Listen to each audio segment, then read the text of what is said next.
So needle threading, I always put the foot down because that adds tension through to the system. Unlike many others, I call this the leg. So we're going to push down here, and with it firmly, we're then going to rotate it round, and that's just put a barbed hook or a hook through the eye of the needle there. So it is a firm push down, okay, to get everything rotating round. So as we come down, I go halfway, and then I loop the thread around the leg.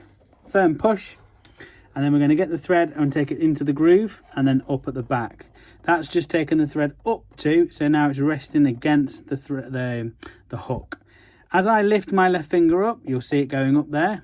I'm going to release my right hand, and it gone slack, and we're going to pull it through, and there we have it. Oops, it's just threaded around the back there. We'll give it a pull, give it a tug. We can at this point lift the foot back up, then it's going to help it all run through. Happy days.